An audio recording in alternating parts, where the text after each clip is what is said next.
Hi అండి, welcome to cook to easy. ఈరోజు మనం చూడబోతున్న రెసిపీ బాదం పాల రెసిపీ అండి. చాలా ఈజీగా ఇంట్లోనే మనం చేయొచ్చు. రండి ఈ బాదం పాల రెసిపీ ఎలా చేయాలన్న ప్రాసెస్కి వెళ్ళిపోతాం. బాదం పాలు చేయడానికి ఫస్ట్ బాదం పప్పుల్ని మనం నానబెట్టాలండి.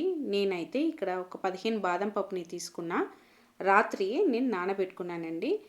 మీరు అప్పటికప్పుడు చేస్తున్నారంటే మీరు వేడి నీళ్ళు పోసి నానబెట్టుకోవచ్చండి. ఇక్కడ ఒక బౌల్ అండి కొద్దిగా కుంకుమపువ్వు తీసుకోండి. దీంట్లో మనం ఒక పావు కప్ అంతా వేడిగా ఉన్న పాలని తీసుకోవాలండి.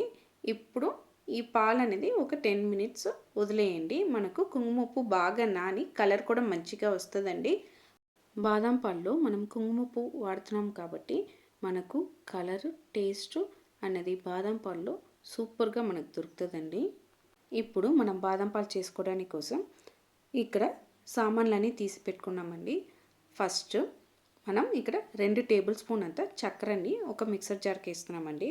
అలానే మనం నానబెట్టుకున్న బాదాంని స్కిన్ తీసేసి యాడ్ చేసుకోండి. దీంతోపాటు 1 టేబుల్ స్పూన్ అంతా మిల్క్ పౌడర్ అండి, కొద్దిగా ఎలాచి పౌడర్ వేస్తున్నామండి.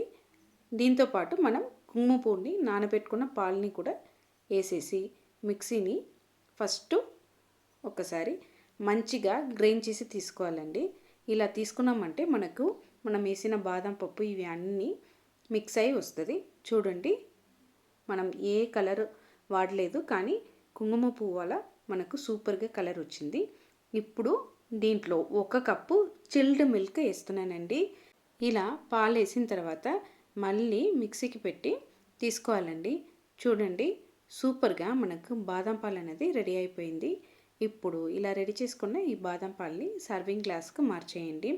మనం ఇక్కడ కుంకుమ పువ్వు వాడాం కాబట్టి ఆ రంగు అనేది ఎంత బ్యూటిఫుల్గా వచ్చిందని చూడండి. సువాసన కూడా భలే ఉంటుందండి. అంతే అండి, మనకు చాలా సింపుల్గా ఇక్కడ బాదం పాలు అనేది రెడీ అయిపోయింది. సర్వ్ చేయడానికి ముందు ఐస్ క్యూబ్స్ వేసి సర్వ్ చేస్తే చల్లటి బాదం పాలు మనకు రెడీ అండి. మీరు కూడా ఇంట్లో సేమ్ కొలతలతో ఒక్కసారి ఈ బాదం పాల రెసిపీని ట్రై చేసి చూడండి, టేస్ట్ చేసి చూడండి. మీరు ఖచ్చితంగా ఇష్టపడతారండి. మీకు ఈ బాదం పాల రెసిపీ నచ్చిందంటే కుక్ టు ఈజీ ఛానల్ని లైక్ చేయండి, షేర్ చేయండి, కమెంట్ చేయండి. తప్పకుండా కుక్ టు ఈజీ ఛానల్ని సబ్స్క్రైబ్ చేయండి. బాయ్ అండి.